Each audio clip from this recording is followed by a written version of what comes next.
Hello दोस्तों, नमस्कार। आज के इस वीडियो में हम लोग बात करेंगे 12th क्लास का प्रोज एंड पोएट्री से टॉप 11 क्वेश्चंस जो कि बार बार आपके एग्जाम में पूछे गए हैं और जो मैं आंसर बताऊंगा उससे रिलेटेड 5 से 6 पॉइंट बताऊंगा जिसकी जानकारी आपको होनी चाहिए। तो चलते हैं पहले क्वेश्चन की तरफ और यह एक टेस्ट के रूप में है। पहले आप आंसर दे दीजिएगा, उसके बाद मैं आपको आंसर बताऊंगा और जितने भी आपके मार्क्स आएंगे उसका जवाब कमेंट बॉक्स में ज़रूर दीजिएगा। और पॉइंट ऑफ व्यू एग्जाम के लिए वेरी वेरी इंपॉर्टेंट ये सेट आपका होने वाला है। तो चलिए चलते हैं फर्स्ट क्वेश्चन की तरफ। तो पहला आपका क्वेश्चन है कि सीगा नोया, नाम आपने ज़रूर सुना होगा। सीगा नोया is a dash short story writer. आपके पास 4 ऑप्शन है। फर्स्ट में ए आपका है Chinese, B Malaysia, C Japanese या डी कोरियन। तो बताइए फर्स्ट का आंसर क्या होगा।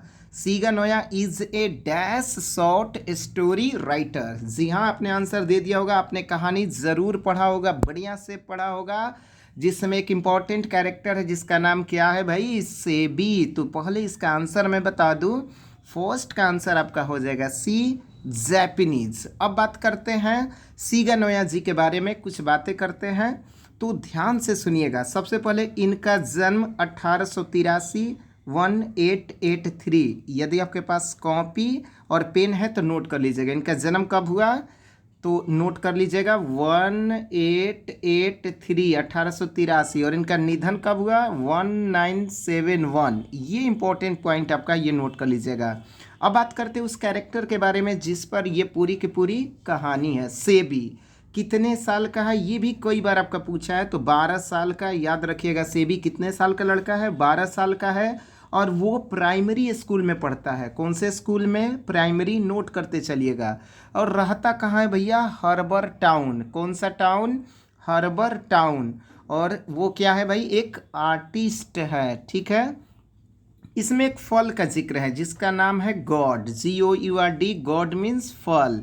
तो ये छोटी सी बातें थी जो आपके पॉइंट ऑफ व्यू एग्जाम के लिए इंपॉर्टेंट है। कौन कौन, सीगा नोया का जन्म 1883 1971 में निधन, सेबी 12 साल का लड़का है, ठीक, प्राइमरी स्कूल में पढ़ता है, हार्बर टाउन के पास रहता है, एक आर्टिस्ट है और वो क्या खरीदता है मार्केट से, गॉड खरीदता है जो कि एक प्रकार का फल है, ठीक है। दूसरे क्वेश्चन की तरफ बढ़ते हैं। Benji wanted to dash his parents land.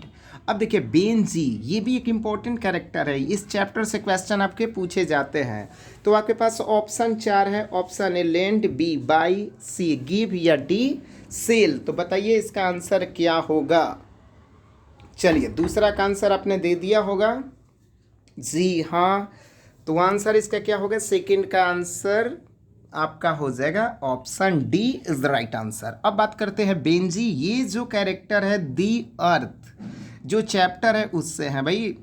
कहानीकार का नाम है एची बेट्स, नोट कर लीजिएगा, एची बेट्स। अब इनके बारे में थोड़ी सी जानकारी करते हैं। 1906 में इनका जन्म हुआ और 1974 में निधन हुआ। किनका, एची बेट्स का। देखिए मैं जो पॉइंट बता रहा हूँ उसे यहाँ पे कॉपी में नोट करते चलिएगा। एची बेट्स साहब जी के बारे में है कि 1906 में जन्म और 1974 में निधन हुआ, ठीक है। अब देखिए 21 साल इनका नोवेल वॉज पब्लिश्ड। 21 साल के जब ये हुए ना तो इनका नोवेल क्या हुआ था, पब्लिश्ड हुआ था। देखिए कितनी बड़ी बात है यहाँ पर जो मैं आपको बताया एची बेट्स साहब जी के बारे में कि भैया 21 साल की उम्र में नोवेल क्या हुआ था, पब्लिश्ड हुआ था। अब चलिए बेंजी के पिताजी के बारे में थोड़ी सी बात कर लेते हैं। वो क्या रहते हैं भैया, प्रीचर रहते हैं, प्रीचर प्रीचर। उनके पिताजी का नाम क्या था, इसका जवाब आपको कमेंट बॉक्स में देना है।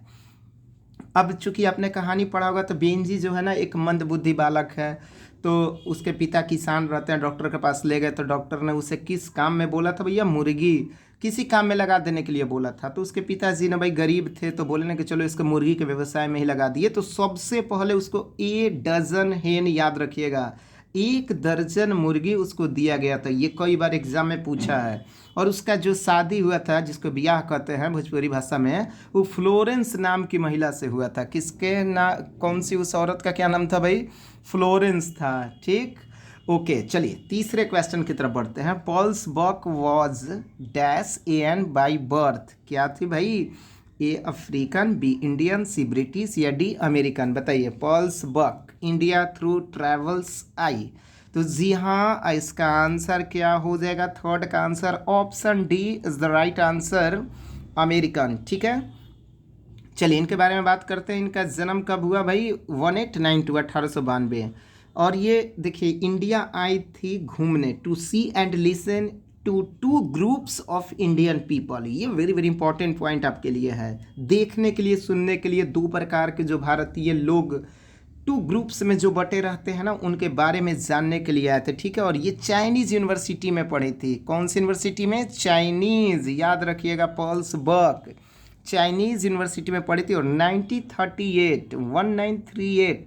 1938 में इनको क्या मिला था? नोबेल प्राइज मिला था। उनका फैमिली डॉक्टर इंडियन थे। और इनकी इंपॉर्टेंट बुक का नाम मैं बता दे रहा हूँ, कम माई विलव्ड। ये नोट कर लीजिएगा, कम माई विलव्ड। तो देखिए कितने सारे पॉइंट आपको मिल रहे हैं, और ये सभी पॉइंट को आप अच्छे से कॉपी पे नोट कर लीजिएगा। चलते हैं क्वेश्चन नंबर 4 की तरफ। भैया, द नेम ऑफ लोमोज डॉग। देखिए यहाँ पे कुत्ता का नाम पूछ रहा है कि लोमो का डॉग के कुत्ता का नाम। मैंने आपको ट्रिक बताया था, एल जी, एल से लोमो और जी से गेस। कितना बढ़िया भाई। इसे आप एक कॉपी में इसे भी नोट कर लीजिएगा कि लोमो के कुत्ता का क्या नाम था? गेस। अब चलिए इस कैरेक्टर के बारे में थोड़ी सी जानकारी कर ले। तो ये कमज़ोर दिल का इंसान था, रोग भ्रमी जिसको बोलते हैं। इसकी उम्र रह रही है, ए मैरिज प्रपोजल आप जानते हैं, एक कॉमेडी है, एंटोन चेकोव साहब जी का है। और लोमो की उम्र कितनी साल है भाई? 35 साल है। इसी में एक महिला का जिक्र है, नटालिया, वो लड़की है, महिला नहीं लड़की है, जिसकी उम्र कितनी है? 25 साल है। और ये नटालिया का जो जिसे बोलते हैं ना बिहेवियर, ए पीस लविंग है। कैसा है? ए पीस लविंग, याद रखिएगा। नटालिया कितने साल की है? 25 साल की है। ठीक है, लोमो के कुत्ता का क्या नाम हो गया? ये तो आप जान गए, लोमो का कुत्ता का नाम क्या है भैया? गेस है। ठीक है, लोमो के कुत्ता का क्या नाम है? गेस है। ये तो आपको याद हो गया। नटालिया के बारे में आपको मालूम चल गया, कितने साल की है? 25 साल की है, पीस लविंग है। ठीक है, और देखिए आपका इस कॉमेडी को पढ़े होंगे तो लोमो और नटालिया के बीच में झगड़ा हुआ था, किस लिए? ऑक्स मीडोज के लिए। और एंटोन चेकोव साहब जो थे, कहाँ के थे? रसियन थे। कहाँ के थे भैया? रसियन थे। ठीक है, अगले क्वेश्चन की तरफ बढ़ते हैं, क्वेश्चन नंबर 5 की तरफ।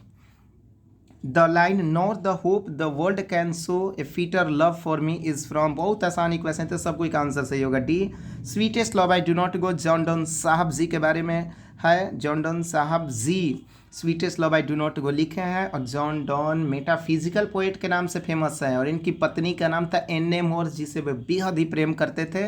और ये जब एक टूर पे जा रहे थे तब ये पोएम लिखे थे। ठीक है, और पत्नी का नाम एन ए मोर, नोट कर लीजिएगा। Question number 6, leaves of grass is a collection of. Very very important question for your exam के लिए। ठीक है, अब देखिए, leaves of grass is a collection of, option है John Donne, B T S Eliot, C W H Auden या D vault Whitman. बताइए 6 का आंसर क्या होगा? तो जी हाँ, Whitman is the right answer, 6 का डी।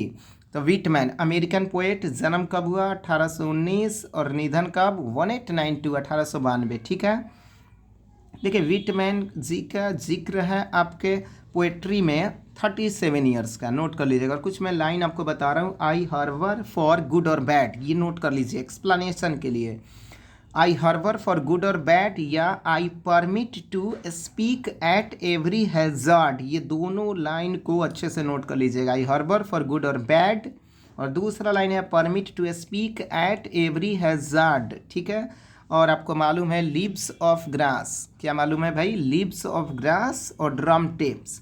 अब लीव्स ऑफ ग्रास जो है ना, वो आपका 1855 में प्रकाशित हुआ। ठीक है, और ड्रम टेप्स 1866 में। ये भी दोनों आप नोट कर लीजिएगा, 1866। ओके, चलते हैं अगले क्वेश्चन की तरफ। Question number 7, the line the voice of my education said to me he must be killed is taken from. सबको मालूम है सर, आंसर क्या हो जाएगा? स्नेक, ये तो सबको मालूम है, डी एच लॉरेंस साहब जी लिखे हैं। Macavity the mystery cat.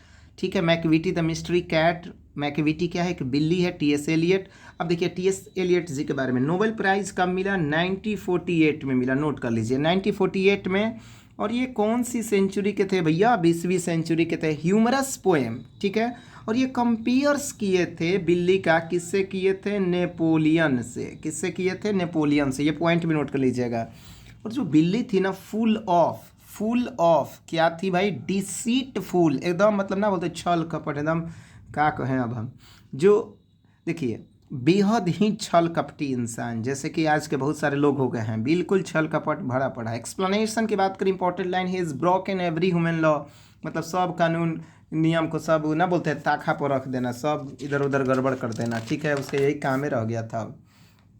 अगले क्वेश्चन की तरफ बढ़ते हैं भैया, क्वेश्चन नंबर 9 की तरफ। नहीं, देखिए question number 8, the line light of step and hot was sea is from, the light of step and hot was sea is from, नहीं बोलता है कि खूबसूरती धीरे धीरे गायब हो रही है, उसका दिल रुक गया, धड़कन रुक गया, पता नहीं क्या हुआ। तो भैया ये जो ऑप्शन आया, फायर हाइम, बी सोल्जर, सी एनेपिथेप या डी स्नेक, तो राइट आंसर आपका हो जाएगा एनेपिथेप। वॉल्टर डेलामेयर जी के बारे में है, चिल्ड्रन पोएट के नाम से मशहूर। Question number 9, European civilization will mean dash for India, A option है want B living, C real, D ruin. जी हाँ, answer option D is right answer, ruin. Mahatma Gandhi ji के बारे में आप जानते हैं, बापू जी के नाम से। यंग इंडिया और my experiments with truth, two important works जो कि आपके चैप्टर में दिया गया है, आप जरूर पढ़े होंगे इस चैप्टर को बढ़िया से।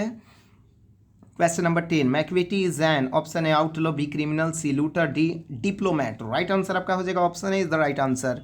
मैकविटी इज एन क्या है भैया, आउटलॉ है, नियम कानून को तोड़ने वाला है, ठीक है। Question number 11, sonnet is a poem of, अब सनेट क्या होता है जरा ये समझ लेते हैं। सनेट ऑप्शन है 16, बी 14, सी 18, डी 20। आपको मालूम है सर सनेट का मतलब क्या होता है, वीर गाथा, यानी 14 पंक्तियों का ये जो काव्य होता है ना, 14 पंक्तियों का लघु काव्य, गाथा, गीत। राइट आंसर हो जाएगा option B is the right answer, sonnet. तो ये आपके हो गए टॉप 11 क्वेश्चंस जो कि बार बार आपके एग्जाम में पूछे जाते हैं, इसे आप एक कॉपी में अच्छे से नोट कर लीजिएगा। ओके, अच्छे से पढ़िएगा, खुद के लिए पढ़िएगा, क्योंकि आपके रिजल्ट से सिर्फ सर आपको फ़र्क पड़ेगा, किसी को कुछ नहीं फ़र्क पड़ेगा। मेरे दोस्त एक एक क्वेश्चन को बढ़िया से देखिएगा, जितने भी मैंने इंपॉर्टेंट पॉइंट बताया उसे कॉपी में नोट कर लीजिएगा। शेयर करिए या मत करिए सर, आप ज़रूर पढ़ लीजिएगा, क्योंकि आपका रिजल्ट ही आपका सब कुछ है। और इतना ही मैं कहूँगा, विशेष क्या बोलूँ सर, आप खुद समझदार हैं। चलिए सर, मिलते हैं अगले वीडियो में, तब तक अपना ध्यान रखिएगा। ओके, धन्यवाद।